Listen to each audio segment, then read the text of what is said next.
Bom, graças a Deus, a nossa aula de teologia, matéria especificamente voltada para estudar o fenômeno teológico, a lógica da teologia.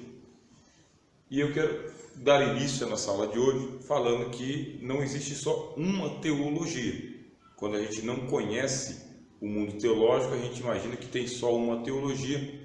Inclusive existe um certo preconceito contra a teologia. Algumas pessoas dizendo que a letra mata e o espírito é que vivifica, por causa que alguns teólogos eles entram por uma linha teológica e eles acabam se afastando daquela vida mais comunitária, mais próximo da comunidade. Isto é uma escolha dele, é uma opção dele. E realmente fica um pouco mais difícil para o teólogo formado ele manter o mesmo ritmo que ele mantinha ontem e a mesma mentalidade que ele tinha antes. Fica muito difícil mesmo.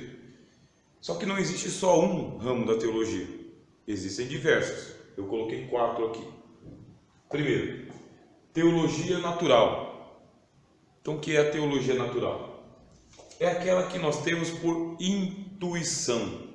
O homem é naturalmente ou intuitivamente religioso. Nós temos uma intuição de que há um ser superior, um ser maior. Esse ser maior é chamado pela religião de Deus. E mesmo que alguém não ensinasse religião para a gente a vida inteira, por intuição a gente ia inventar uma religião, um meio sacramental, litúrgico, para poder fazer a adoração.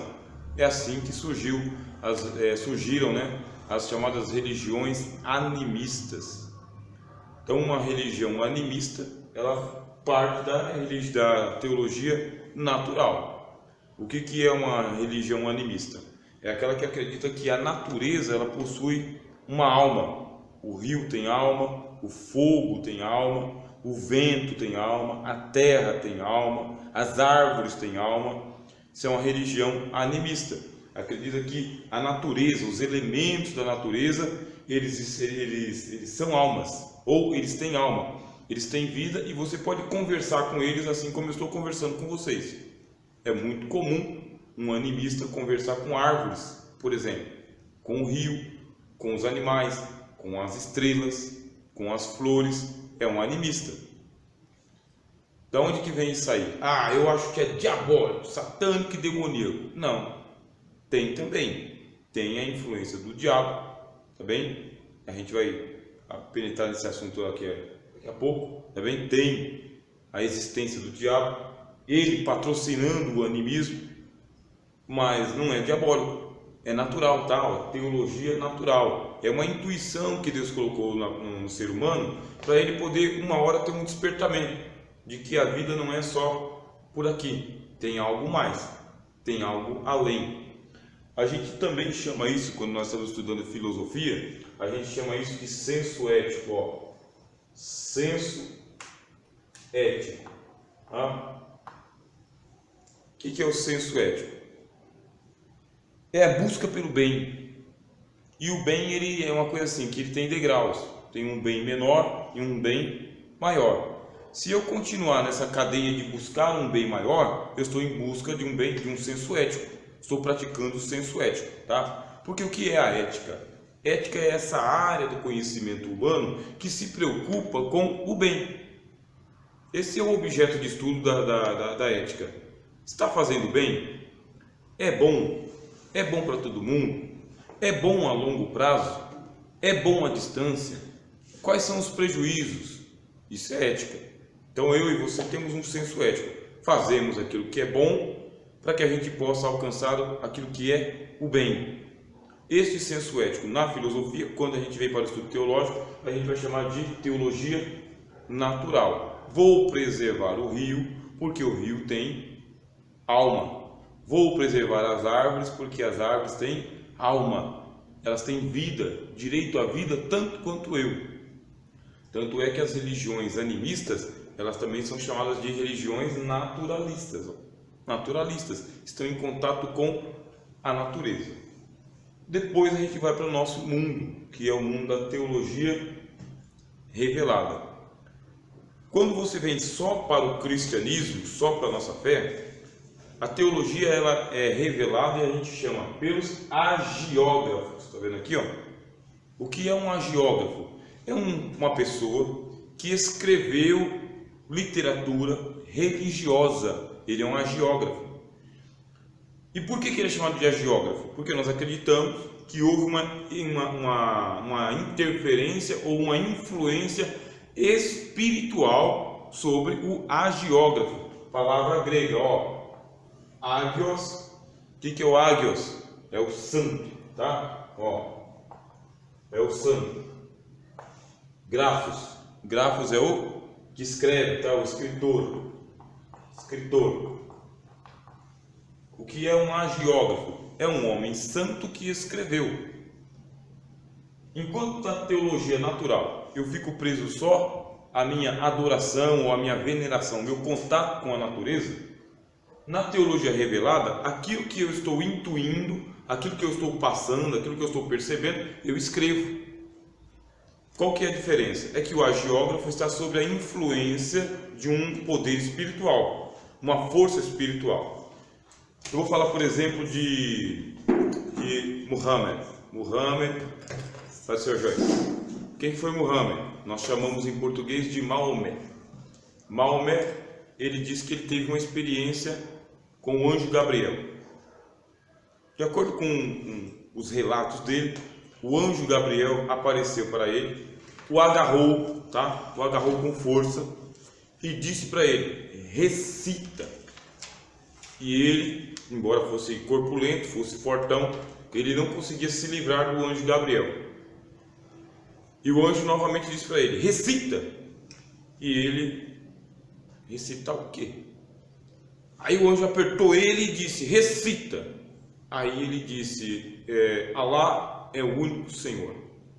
Quando ele recitou que Alá é o único Senhor, ou que Alá é o único Deus, aí o anjo Gabriel começou a dar para ele experiências, e essas experiências ele começou a escrever. Não ele escrever, porque a lenda diz que ele era analfabeto, não sabia escrever. E como que um homem que não sabe escrever escreveu um livro como o Corão, por exemplo? Nós chamamos de Alcorão, né? Mas os muçulmanos chamam de Corão. Quer dizer, ele ditava, e o agiógrafo, o escritor, que sob uma influência espiritual vinha escrevendo o que eles chamam de suras. Suras, tá bom? Ó, suras. As suras é o que a gente chama de capítulos. Nós chamamos de capítulos, eles chamam de suras. É um ambiente místico, tá bom? Só que ele está ditando, ou então ele está fazendo mais ou menos que nem Chico Xavier. O que Chico Xavier fazia? Psicografava. Ele dizia que, tomado por um espírito, geralmente o espírito de uma pessoa desencarnada, aí ele começava a psicografar. Está fazendo o trabalho de um agiógrafo também. Só que a gente não usa a palavra agiógrafo para Muhammad, Maomé, não usamos a palavra agiógrafo para o Chico Xavier e para mais ninguém. Nós, da teologia cristã, utilizamos a palavra agiógrafo para os profetas e os apóstolos. Somos nós que batizamos eles de agiógrafos, escritores sagrados, para diferenciar do escritor comum ou profano. Quem é o escritor profano? É aquele que escreve literatura comum, sem inspiração sobrenatural, sobre-humana, inspiração só da alma dele. É um escritor comum ou profano. O que é um agiógrafo? É alguém que está escrevendo por inspiração. E no nosso caso, nós falamos que isso aí é chamado de teologia revelada. Revelada no nosso livro sagrado, que é a Bíblia.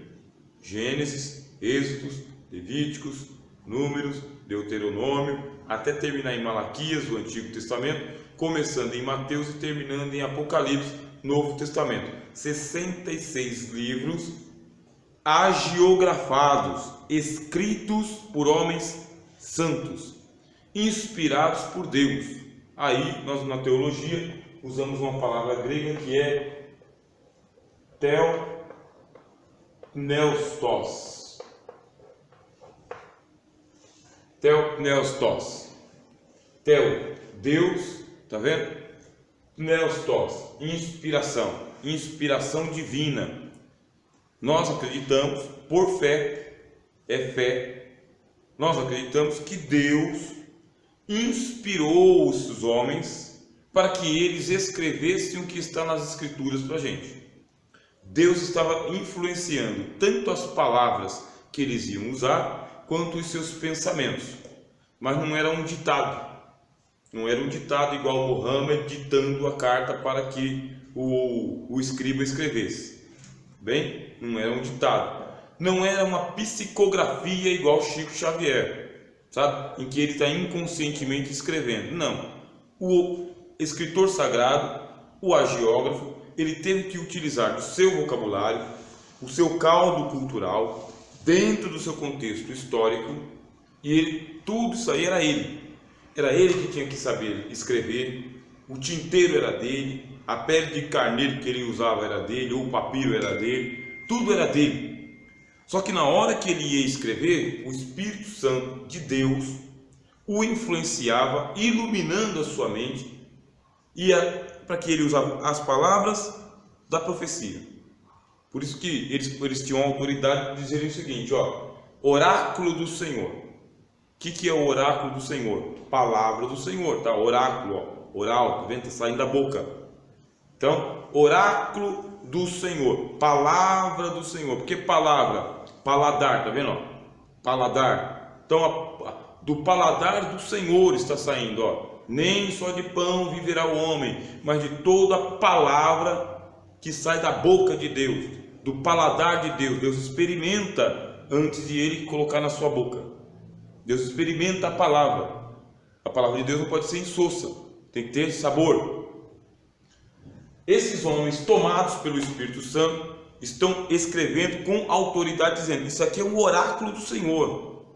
É Deus oralizando, é Deus falando. Bom, palavra de Deus.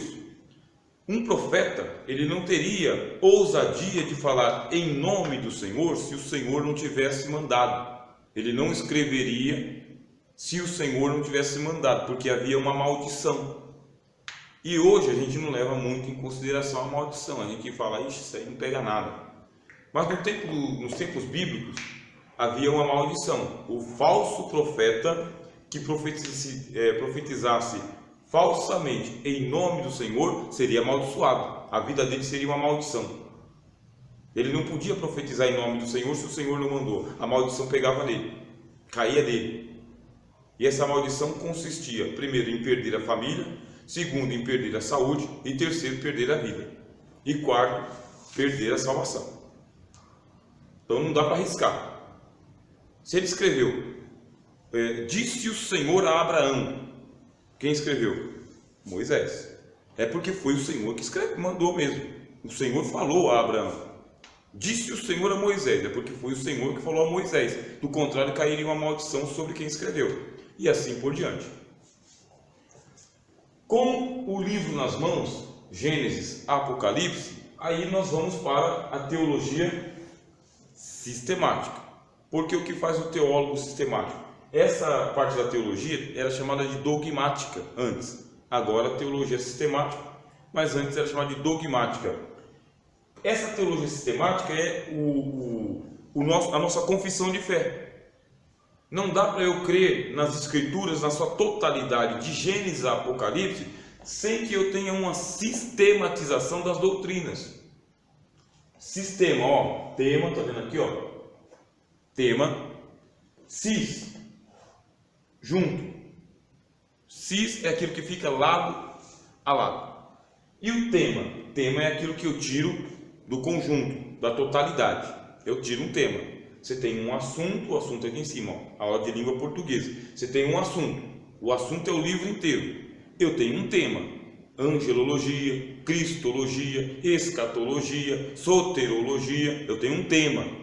O que faço eu então como um teólogo sistemático? Pego o livro sagrado de Gênesis a Apocalipse, pego um tema só, e eu escrevo, eu penso, eu raciocino, eu dialogo, eu prego sobre esse tema, só sobre esse tema. Eu quero falar sobre soterologia, de Gênesis a Apocalipse. O que é que eu encontrei no livro sagrado de soterologia, a doutrina da salvação? A minha soteriologia, ela é só soteriologia? Não. Porque dentro da soteriologia tem cristologia, tem angelologia, tem escatologia. Não é pura, tá bem? Teologia sistemática, ela não é pura. E teologia sistemática não é teologia revelada. Teologia sistemática é aquelas doutrinas que eu creio e as partes da Bíblia que comprovam aquilo que me leva a pensar. Isso é teologia sistemática. E é por isso que você vai ter uma teologia sistemática reformada, teologia sistemática pentecostal, teologia sistemática católica, teologia sistemática de tudo quanto é jeito, predestinista, do livre-arbítrio. Você vai ter uma centena de teologias sistemáticas. Por quê? Vai depender do que eu quero, de qual que é a minha coerência e a minha honestidade com a Bíblia. Será que eu vou deixar a Bíblia me ensinar? Ou será que eu já vou com um pretexto para fazer a Bíblia falar aquilo que eu quero que ela fale? Vocês estão pegando? Então vamos supor, eu quero provar que Deus é louco. Eu quero provar que Deus é louco. Será que eu consigo com a Bíblia provar que Deus é louco? Consigo. Pego a primeira carta aos Coríntios do apóstolo Paulo e falo que a loucura de Deus é mais sábia do que a sabedoria dos homens. Aprove a Deus salvar o mundo pela loucura da pregação. Deus é louco. Eu já tenho aqui um pretexto. Da carta aos Coríntios, aí eu vou fazer a teologia sistemática, a teologia da loucura de Deus. Eu vou conseguir recolher todo o material bíblico para provar que Deus é louco? Não. Porque tem passagens que vai mostrar que Deus ele não é louco. Ele é sábio. Que ele não está perdido na história. Tem passagem que vai bater de frente com aquilo que eu creio. Por exemplo, a teologia a doutrina da predestinação e a doutrina do livre-arbítrio. Tanto uma quanto a outra estão aí nas escrituras para você, com texto suficiente para você provar tanto uma quanto outra. Mas eu quero provar a teologia do livre-arbítrio, de que o homem é livre para escolher a Deus ou rejeitá-lo. Então o que eu faço quando eu chegar naquelas passagens que provam que existe uma predestinação? Eu pulo. Eu salto ela. E se eu tiver que resolver ela, ou eu torço o texto para fazer ele dizer o que ele não disse, tá bem? Ou então eu contesto o texto. Eu contesto. Não entendo, não torço, mas eu contesto o texto. Teologia sistemática. Qual que é o erro de muitos pastores, teólogos e estudantes? É porque eles querem fazer com que a Bíblia ela trate de um assunto como se fosse assim um sistema de computador, com a lógica de computador. Mas a Bíblia não é assim. A palavra de Deus ela é viva e eficaz. Ela é dinâmica. Ela tem condições de ensinar que Jesus Cristo é homem e Deus, que ninguém tirou a vida dele, mas ele foi morto pelos judeus, que voltará, mas está conosco. A Bíblia vai fazer isso com você. À medida que você vai amadurecendo teologicamente, você vai tratar com os paradoxos da fé cristã. Por isso, não dá para você resolver o problema da teologia usando uma teologia sistemática. Não dá. Com o passar do tempo, você amadurece, você vai aprendendo as teologias sistemáticas e vai ficando mais ou menos na fronteira, sabe? Eu pego uma parte dessa, uma parte daquela, vou por aqui, sei qual que é a minha igreja, qual que é a confissão de fé da minha igreja. Na minha igreja, quando eu estou falando com os meus irmãos, eu não violento a fé deles, eu não fico provocando discussões inúteis, tolas, que não edificam, não servem para nada. Nem os teólogos resolveram, quanto mais eu levar isso aí assunto para a igreja. Só que para mim, quando eu estou lá no meu laboratório, nos meus livros, no meu pensamento, aí eu vou explorando. Quando eu estou com outras pessoas que estudam teologia junto comigo, que querem falar desse assunto de uma maneira madura, eu converso com eles também. Se eu percebo que o teólogo do outro lado é um iniciante e ele não tem maturidade para poder debater do jeito que eu gostaria, eu respeito a imaturidade dele. Faço uma provocação e volto. Porque teologia sistemática é um ajuntamento de doutrinas de acordo com uma lógica e é por disciplina, tá bom? É por disciplina. Tanto você pode provar que Salomão subiu quanto Salomão desceu, usando a mesma Bíblia e o mesmo texto, porque vai depender de como você argumenta.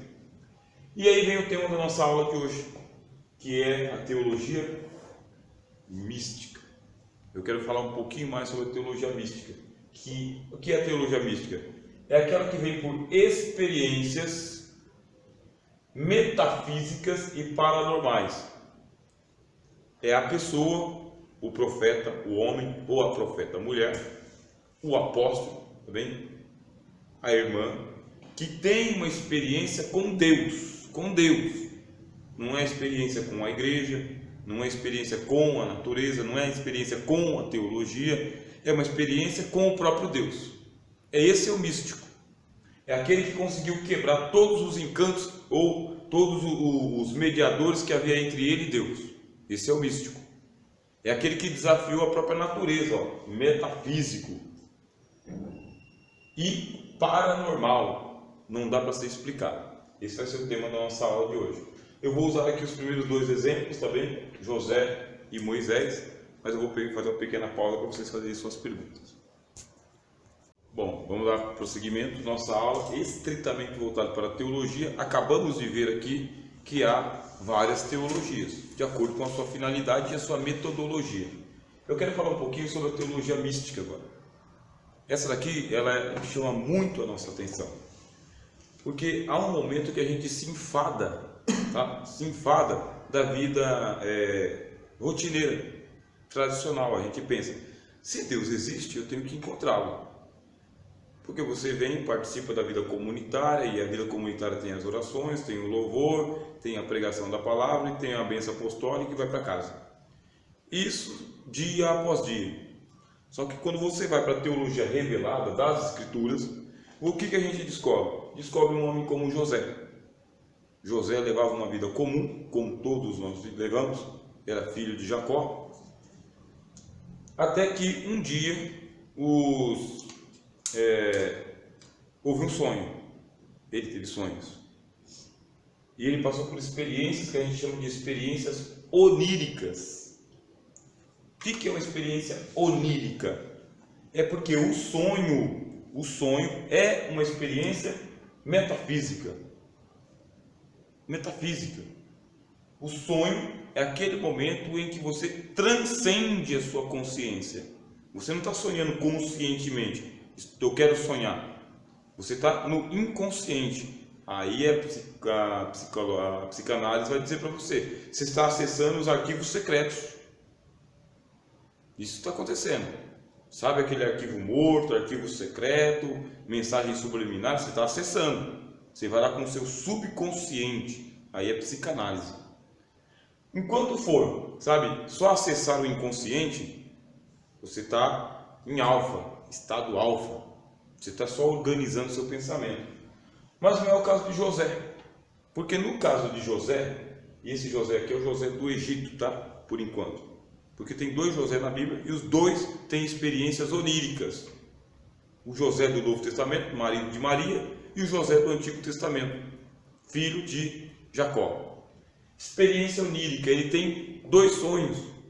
E no sonho que ele tem, ele vê quando os feixes se dobram diante do feixe dele. O feixe dele fica de pé e o feixe dos irmãos dele se dobram, se ajoelham diante dele.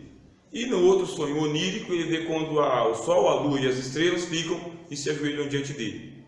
Ele só teve dois sonhos a vida inteira. Porque a experiência mística não está na quitanda para você ir lá e comprar. Não é algo que você provoca. Se você vai atrás de provocar a experiência mística, aí a teologia tem um outro nome. Eu falei na primeira parte da aula que eu ia falar sobre isso agora. Você vai provocar uma experiência mística, tem que tomar todo cuidado, porque tem um cara do outro lado, louco da vida, aliás, assim, torcendo para você ir apelar. É o Satanás. Satanás, ele está louco da vida para que você vá lá, fica inconformado com a sua vida comum, como você tem, e você vai procurar experiências místicas. E você indo atrás dessas experiências místicas, você vai entrar em contato com vou até apagar que a gente já usou aqui a primeira parte da lousa, tá? Para vocês poderem escrever aí. Você tem que tomar cuidado. Por quê? Não dá para você provocar uma experiência mística. Você. Não dá. A experiência mística da Bíblia não é provocada pelo homem. a experiência mística, a teologia mística da Bíblia é Deus visitando, é Deus trazendo a experiência, não é você indo atrás. Isso aqui é teologia bíblica, tá bem? Junto com a teologia mística. Ah, mas eu quero correr atrás de experiências místicas. Cuidado, porque você vai acessar o ocultismo. Não confundir, tá bem? A busca por experiências místicas com o ocultismo, não confundir com disciplina espiritual. O que é disciplina espiritual? Orações, tá? Eu quero me dedicar à vida de orações, quero orar mais, quero orar no monte, quero orar no silêncio, quero orar de manhã, de tarde à noite, que nem fazia Daniel. Isso é disciplina espiritual. Eu quero cantar louvores espirituais, o canto é uma disciplina espiritual, você está louvando ao Deus dos céus. Eu quero meditar na palavra, quero ler muito a palavra de Deus, disciplina espiritual. Quero me dedicar à prática do jejum, quero jejuar mais, uma vez por semana, 2 vezes por semana, 5 horas por dia, quero jejuar. Essas aqui são disciplinas espirituais, tá bem? Essas disciplinas espirituais, teve um teólogo chamado John Owen, tá? Eu vou até escrever o nome dele aqui, ó, Owen. O John Owen, ou John Owen, ele falou o seguinte, ele escreveu um livro sobre a mortificação da carne, tá? Mortificação da carne. Quando você se dedica à disciplina espiritual, jejum, orações, cânticos espirituais, meditação na palavra de Deus, o que você está fazendo? Você está mortificando a carne, e com essa mortificação da carne você faz o quê? Faz morrer a natureza humana de Adão. Isso aqui vai te abrindo para valores espirituais. É uma abstinência, é um jejum, é uma consagração. Esse é o termo que a gente utiliza. E cremos pela piedade, tá? Isso aqui é pietismo, pietismo. O que acontece com John Owen? John Owen foi um teólogo da igreja inglesa, tá? Da igreja anglicana, e ele pertencia à corrente dos pietistas. O que é um pietista? É aquele camarada que está dentro da instituição, só que a regra de fé e prática dele é uma regra que valoriza a piedade e não o ritualismo. Ele não precisa, você não precisa sair do sistema religioso da igreja. Você participa das coisas da igreja, só que você se preserva de algumas coisas que a igreja como instituição faz que você não faz. Isso é pietismo. É procurar ter uma vida com Deus, uma vida mais próxima de Deus, mais próxima dos valores espirituais, e por você mesmo. Você não precisa esperar ninguém te chamar, tá? Você quer você orar mais, você quer você louvar a Deus, você meditar nas escrituras, você se consagrar e jejuar. Isso é pietismo. Então John Owen escreveu esse livro sobre a mortificação da carne, tá bem? Ele falou sobre, o artigo dele é o crente carnal, tá bem? Crente carnal e a mortificação da carne. Isso aqui é disciplina espiritual, disciplina mesmo. O que vai acontecer se você é uma pessoa que você tem disciplina espiritual? A sua espiritualidade vai ser melhor, sua compaixão, o seu amor, a sua dedicação, sabe? O jeito de você ser, a sua misericórdia, a sua fé, tudo isso influencia, porque você é uma pessoa piedosa. Em algum momento, Deus da eternidade pode conceder a você uma experiência mística, mas nada disso aqui garante que você vai ter um encontro com Deus. Eu estou falando de um encontro místico, tá? Com experiência. Nada. Você pode passar a vida inteira praticando as disciplinas espirituais sem nunca ouvir vozes, tá vendo? Ó, igual Moisés, sem nunca ter uma visão, tá bom? Sem nunca ter um sonho de revelação, nunca. Mas você é uma pessoa piedosa, é um praticante da sua fé. Por quê? Para você ter uma experiência mística com Deus, depende de Deus, exclusivamente de Deus, e você não pode fazer nada para provocar a experiência mística. É Deus quem decide. E você pode estar numa vida profana, tá? O vocabulário cabe nessa hora. Você pode estar levando uma vida mundana, Você pode estar levando uma vida comum. Você pode estar num bar, numa balada. Você pode estar numa situação terrível e ter uma experiência mística. Sabe quem teve uma experiência mística? O ladrão da cruz. O ladrão que estava ao lado de Jesus passou por uma experiência mística. Foi de repente, ele ficou das 10 da manhã até o meio-dia xingando Jesus. Ao meio-dia teve um eclipse, o céu se escureceu, a terra tremeu. Aí ele ficou só observando Jesus e as suas orações. Deus meu, por que me desamparaste?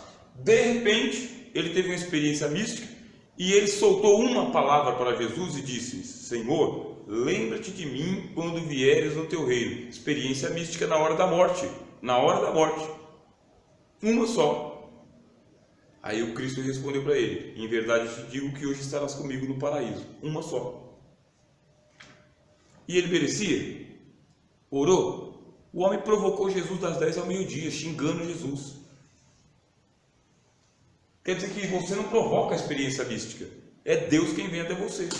Eu ouvi falar de pessoas que foram batizadas no Espírito Santo sem estarem buscando o batismo no Espírito Santo.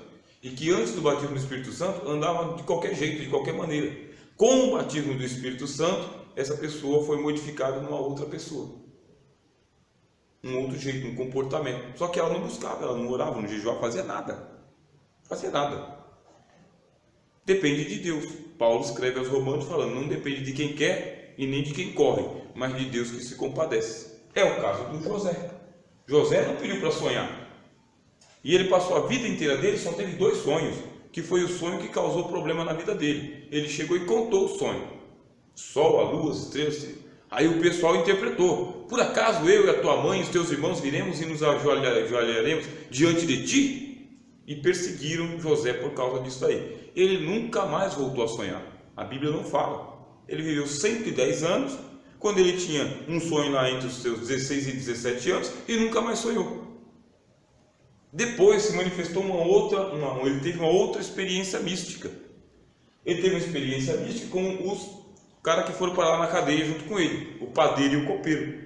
Os dois tiveram sonhos, passaram por essa experiência mística também, ou experiência onírica. Por que a experiência onírica ela acontece fora do nosso eixo religioso? Porque é a exclusividade de Deus. Deus pode dar sonhos para pessoas que não são do nosso nicho religioso, evangélicos piedosos. Pode. A mãe pode sonhar com um filho. Pode. O filho pode sonhar com o pai. Pode. Acontece.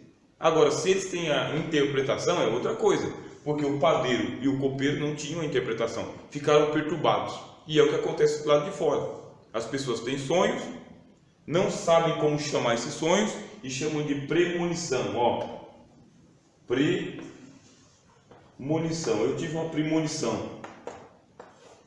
O que é premonição? Aqui, ó, premonição. A pessoa, ela está tendo uma experiência paranormal. O que é experiência paranormal? Não é normal, tá? É do lado do normal. Dormir é normal, sonhar é normal, mas ter um sonho premonitório é paranormal. O que é um sonho premonitório? É aquele que avisa alguma coisa que está para acontecer. Isso é um premonitório. Como as pessoas não sabem interpretar, acontece e o sonho fica elas por elas. Bom, o José ele tem uma experiência onírica, sonho, conta o sonho para os irmãos, vai parar na cadeia, o copeiro e o padeiro têm sonho, conta para José, aí acontece a interpretação do sonho. É outra experiência mística. Você não consegue interpretar um sonho simplesmente. Quando Deus dá para você assim, o sonho é isto, ele significa isto. E geralmente, quando você tem um sonho que é um sonho de revelação, porque no mundo evangélico a gente não usa a palavra premonição, não usamos a palavra premonição porque ela pertence ao mundo da paranormalidade, tá? Ou da parapsicologia. Então a gente não usa. O que a gente usa? Revelação, tá? Esse é o vocabulário evangélico. A gente tem um sonho por revelação. Como que eu vou diferenciar entre um sonho por revelação e um sonho comum? O sonho por revelação, ele fica gravado, tá bem, na tua memória para sempre. Você não esquece. Você não esquece. Fica tranquilo. Se você teve um sonho e você não esqueceu o sonho, você lembrou dele nos detalhes e até hoje, foi revelação. Estou dando aqui o sinal de que você pode passar por uma experiência mística. Você não provoca, entendeu? Eu quero sonhar com. Mas você pode buscar a Deus. Senhor, me mostra. Senhor, fala comigo. Ó, você está buscando a Deus em oração. Mas dá para buscar a Deus para poder interpretar um sonho? Dá. Lembra de Daniel? Daniel, não na cova dos leões, mas Daniel lá na corte do Nabucodonosor. Lembra? Nabucodonosor teve um sonho, ficou apavorado porque ele não sabia o que ele tinha sonhado. Ele não sabia, só que ele sabia que tinha sonhado. Então a diferença entre você e eu e aquele pessoal que está do lado de fora é porque você tem um sonho e você lembra. Jesus disse: o Espírito Santo vos fará lembrar todas as coisas. Então você lembra. Eu tive um sonho, o sonho foi assim, assim, assim, assim. Ele era um sonho de revelação. Mas a turma que está lá fora tem uma experiência onírica, não sabe que é uma experiência onírica, que é uma revelação, chama isso de premonição, ou então fica perturbado por causa que não tem a interpretação, não sabe o que foi que sonhou. O Nabucodonosor mandou chamar Daniel. Daniel tinha interpretação? Não. O que fez Daniel? Foi orar. Teve um sonho por revelação e não sabe qual é a interpretação, o sonho não sai da tua cabeça, então você vai orar. Isso é teologia mística. Está escrito que você tem que fazer isso na Bíblia? Não. Como que a gente sabe disso? Por ler as Escrituras e por experiência. Vai orar que Deus vai te dar a interpretação do sonho. E foi o que o Daniel fez. Orou e Deus deu a ele o sonho e a interpretação.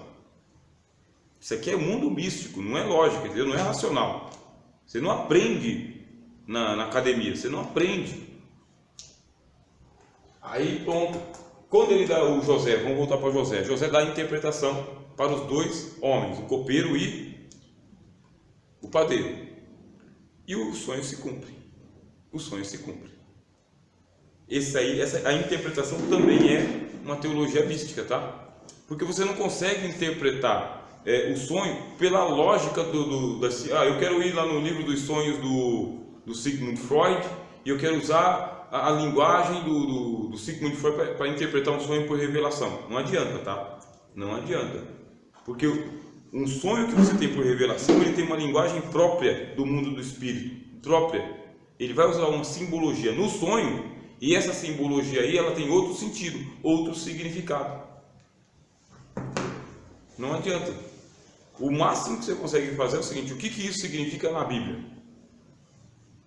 Às vezes você entende, às vezes você não entende. Tem que pedir a Deus a interpretação, porque é igual a manifestação de línguas estranhas. Línguas estranhas e interpretação das línguas estranhas. Interpretação não é tradução, tá? Vamos supor que o Ender está falando aqui em línguas estranhas. Eu não estou entendendo nada que ele está falando. Não vou traduzir nada. Ele pode ficar repetindo a mesma sílaba, as línguas estranhas, a vida inteira. E Deus pode trocar as línguas estranhas dele, a mesma sílaba. E eu estou aqui ouvindo ele falar línguas estranhas e não estou entendendo nada. Mas aí o apóstolo Paulo fala: a outro pelo mesmo Espírito é dado a interpretação. Interpretação não é tradução. Não é que você entende o que ele está falando, é que o mesmo Espírito usa você para poder interpretar, não é traduzir, o que ele está falando. Aí você fala: mas me explica isso de uma maneira lógica. Não tem lógica. Nós não planejamos nada. É coisa do Espírito de Deus. É uma experiência mística, tá? A palavra mística significa misteriosa, tá? É mistério. A interpretação que o José deu para os dois se cumpriu, foi mística. Depois o faraó teve sonhos. O faraó teve sonho e ele lembrava dos sonhos, mas ele não tinha a interpretação. Foi na hora que mandaram chamar José. E aí José, ele pegou e falou: não em mim, tá? Porque é com Deus que mora a interpretação de todos. Diz-me o sonho e te interpretarei. Ele contou o sonho E aí José falou, este é o sonho e esta é a interpretação. As 7 vacas magras significam isso, as 7 espigas magras significam aquilo, são 7 anos, etc e tal, os dois são um sonho só. O fato do sonho ter se duplicado é porque Deus tem pressa de cumprir esse negócio, e o homem está falando pelo Espírito Santo, ele não inventou aquilo. Tem que tomar um pouco de cuidado, porque quando você assiste o filme José, tá, que produziram, dá a entender que ele usa uma sabedoria humana para poder passar a perna em Faraó, tá? Ele vai lá, ele faz a leitura do Nilo, aí o cientista fala que o Nilo de vez em quando subia e descia, que não sei o quê, e isso anula a experiência mística. Anula. Quer dizer que era previsível. Se fosse previsível, qualquer um faria aquilo. Qualquer, por causa que o que não faltava perto de Faraó era mago, era mágico, era feiticeiro, era cheio o Egito de astrólogo, era cheio, mas ninguém soube interpretar. O Faraó contou e ninguém soube interpretar, e José interpretou. Por quê?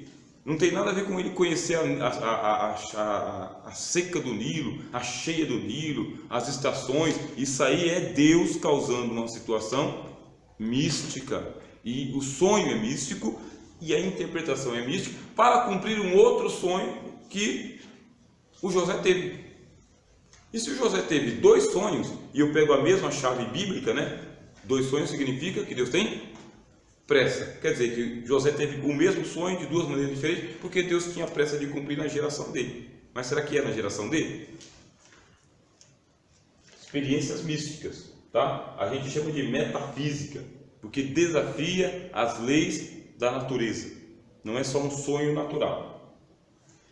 E a palavra de sabedoria, porque o José pega e no sonho ou na interpretação ele fala: agora você tem que fazer assim, Faraó. Pega um homem com sabedoria e estabelece sobre esses negócios para que aproveite os anos de bonança. Falou uma palavra de sabedoria. Palavra de sabedoria é quando você dá uma direção a alguém. Você vai para Moisés, por exemplo. Moisés tem experiências místicas também. Ele provocou? Não. E olha que ele vivia num berço do ocultismo. Ó, o que era o Egito? O Egito é o berço do ocultismo. Talismã. Sabe, o rio Nilo era sagrado, as pedras eram sagradas, as letras eram sagradas, eram os agiógrafos, invocação aos deuses, incenso para tudo quanto é lado, altares levantados a vários deuses, centenas de deuses, jacaré era Deus, hipopótamo era Deus. Então tinha muito misticismo, muito ocultismo, muito. E Moisés ele vive dentro desse ambiente místico. Só que é um ambiente místico ocultista. Eles tinham até um livro chamado Livro dos Mortos, que ensinava a pessoa o que ela tinha que falar lá diante dos 42 juízes quando ela morria. É um mundo místico, as pirâmides, sabe? Tudo tem tudo a ver. E o Moisés teve alguma experiência mística, vivendo no mundo ocultista? Nenhuma. Ele viveu 40 anos, matou lá o egípcio, mas ele não teve nenhuma experiência mística, porque não é você que provoca a experiência mística, não sou eu. Quando eu vou provocar uma experiência mística, porque eu quero, olha o perigo que você está correndo, o ocultismo. Uma hora dessa você tropeça no demônio, e o demônio faz você ter uma experiência mística. Contam as lendas que havia uma irmã que ela era uma beata da igreja. Eu vou chamar de lenda, né? Porque não tem como eu comprovar, chegar na fonte. Mas a lenda diz que tinha uma irmã que ela era uma beata, estava sempre na igreja, mas ela adoeceu. Quando ela adoeceu, ela ficou alguns dias sem ir para a igreja. E apareceu um anjo para ela. Porque ela ficava orando: Senhor, aparece para mim, Senhor, aparece para mim. E apareceu um anjo. Aí diz que apareceu um anjo para ela, e esse anjo ele vinha todos os dias na casa dela. Por isso que eu acho que é lenda, né? Mas o pastor notou a ausência da irmã e foi visitá-la. Irmã, faz tempo que a irmã não vai na igreja, o que aconteceu? A irmã já está boa, já sarou. É verdade, pastor, já sarei. Mas então, irmão, por que a irmã não vai mais para a igreja? Ah, pastor, eu não preciso mais não, porque tem um anjo que veio na minha casa e ele disse que eu já sou uma senhora de idade, que a minha piedade está boa e que eu não preciso mais ir para a igreja. É mesmo, irmã? E como que é esse anjo? É um anjo muito bonito, sabe? Eu me sinto uma paz, ele tem luz. Então faz o seguinte, irmã, na hora que esse anjo aparecer de novo, a senhora começa a dizer o seguinte, ó: o sangue de Jesus há poder Começa a cantar. Há poder, sim, força e vigor nesse sangue de Jesus. Jesus manda poder. Começa a cantar. Aí diz que a irmã pegou e fez isso. E depois ela foi para a igreja contar a experiência de que o anjo começou a se estribuchar, se desfigurar todo. Quando ela olhou para o pé do anjo, tinha pé de bode, né? E aí o anjo explodiu e ficou um cheiro de enxofre no quarto dela, porque ficou fedendo. É uma lenda. É uma história que os pastores contavam para poder falar para o povo: não fique em casa não, que o diabo vai te pegar, tá? Mas existe isso também. O diabo pode ocasionar, tá bem, uma experiência mística para aquela pessoa que é muito fanática. Ela fica correndo atrás de ter uma experiência mística que Deus não está dando para ela. Deus não está dando experiência mística, leva a sua vida de disciplina espiritual, ó, jejum, oração, louvor e meditação na palavra. Leva uma vida com disciplina espiritual, porque se estiver nos anais eternos e você tem uma experiência mística, você vai ter.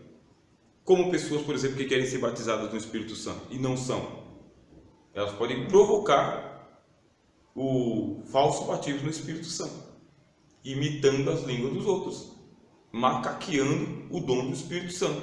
O que vai acontecer com ela? Não será batizada e ainda pode ser tomada por Satanás, pode ser tomada pelo diabo. Mas eu quero imitar o dom daquela irmã e o sapateado daquela irmã. E aí o que acontece? O diabo pega a pessoa. Quer dizer, isso aqui, ó, a teologia mística é Deus tomou a decisão de se encontrar com você. Deus, como ele fez com José, fez com Moisés, fez com Isaías. No ano que morreu o rei Uzias, viu o Senhor, foi Deus que apareceu para o Isaías, tá bem? Foi Deus que pegou e apareceu para Ezequiel lá na Babilônia, pegava ele pelo cabelo e levava ele lá para Jerusalém. Foi Deus que mandou o anjo Gabriel conversar com o Daniel. E enquanto o anjo não vinha, a Daniel ia lá e orava a Deus 3 vezes por dia. É isso que ele fazia, a vida inteira. Mais de 80 anos de vida. Quantas experiências místicas você acha que Daniel teve? A primeira experiência mística que ele teve foi com a interpretação dos sonhos, lá do Nabucodonosor. Foi a primeira que ele teve. Depois, quando ele foi para a Cova dos Leões. Depois, quando ele teve a visão do anjo Gabriel. Essas são as experiências místicas que ele teve. E depois, quando ele teve que interpretar a mão que escrevia lá na parede do Nabonido. 4 experiências místicas durante a vida inteira. É igual a Abraão. Você acha que Deus apareceu para Abraão o tempo todo? Abraão começou a andar com Deus com 75 anos de idade. E andou até os 175 anos. Você vai contar na Bíblia que ele teve 5 experiências. 5 vezes Deus apareceu para ele. Em 100 anos. Quer dizer que não está na banca de jornal. Não adianta você falar: Senhor, eu quero uma experiência mística hoje, quentinha, faz um pastel para mim. Não tem. Igual as pessoas falam, Deus, aí eu tenho um pouco de desconfiança, sabe? Deus está me revelando, aí começa a revelar a igreja inteira. Ih, meu irmão, eu tenho dificuldade com isso. Não acredito que o negócio está assim, sabe? Tem uma igreja aí que é chamada de Puleiro dos Anjos, outra igreja chamada Rancho dos Profetas, e por aí vai, sabe? E é escândalo para tudo quanto é lado. Você percebe que tem coisa muito esquisita com tudo isso. Deus tem uma experiência mística com você. Você vê José, não esse aqui, o José de Maria. Ele era um homem justo, piedoso, e intentou no coração deixar Maria secretamente, e o anjo apareceu para ele. Não sei que anjo que era. A Bíblia não fala que é o Gabriel, só falou que o anjo do Senhor apareceu para ele e disse: José, não tenha medo de tomar a mulher Maria como tua esposa, porque o que ela está gerado é do Espírito Santo. Um sonho. Mas ele não teve aquele monte de sonho. Depois o anjo apareceu para ele e falou: pega a Maria e leva para o Egito. E depois o anjo chegou: pode voltar que agora o homem já morreu. Quando ele pegou e voltou, ele descobriu que o irmão de Herodes estava tomando conta. E o anjo não apareceu nada para ele. Aí ele tomou a decisão de subir para Nazaré. Decisão dele. Experiência mística ou teologia mística é isso. Como se trata de experiências, tá? O que vai acontecer? É subjetivo. Teologia subjetiva é uma experiência. Por ser subjetiva, vai depender de você interpretar, tá? Não tem nada objetivo, certeza absoluta, não é ciência. É uma experiência mística, é subjetivo. Pode ser e pode não ser, pelo sim e pelo não. E aí, como você vai saber se é autenticamente de Deus ou não é autenticamente de Deus? Como que você vai saber? Por fé, só por fé. Qual que é o critério que a gente utiliza então teologicamente? Assim eu já passo para o pastor Milton. Teologicamente, toda experiência mística que eu passo, primeiro eu vou para as Escrituras, é um método que eu utilizo. Eu quero saber o que as Escrituras falam daquela experiência mística. Outros homens que passaram por isso, como que a Bíblia fala desse negócio? Porque os vossos velhos terão sonhos, os vossos jovens terão visões nos últimos dias. Então, visão e sonho é dom do Espírito Santo que vai se manifestar. Eu já sei. Agora eu tenho que saber se o sonho que eu estou tendo é de Deus ou se é uma experiência psicológica. Freud explica. Eu tenho que saber isso aí. Quando eu tenho uma experiência e essa experiência ela bate de frente com uma doutrina claramente das Escrituras, aí eu tenho que deixar para depois esse negócio aí, eu não abraço. Você tem uma experiência e a experiência está batendo de frente com uma doutrina clara das Escrituras, Senhor, não estou entendendo, não entendi, a Bíblia diz uma coisa, eu estou passando por outra experiência, então eu vou ficar com a Bíblia, eu fico com as Escrituras e deixo nas mãos de Deus, não corro atrás de provar nada. Aí a gente está vivendo nos dias, por exemplo, que o Senhor Jesus falou, vocês vão curar os enfermos, vocês vão limpar os leprosos, vão ressuscitar os mortos e vão perdoar os pecados e vão expulsar demônios. Expulsar demônios é uma experiência mística? Em meu nome expulsarão os demônios. É místico, é misterioso. Então você, em nome do Senhor Jesus, vai expulsar um demônio, e se não for demônio? Vamos saber que é demônio. É porque o cara tomou uns cajibrine e está chutando as cadeiras da igreja que está com demônio? Tem demônio que ele sai simplesmente você segurando ele e levando para fora. Não era demônio. Como saber? Então a gente está num tempo assim complicado, tá bom? Os teólogos mais tradicionais eles pegam e falam o seguinte: nem corre atrás disso, tá? Vai te levar para o ocultismo e o diabo vai te levar embora.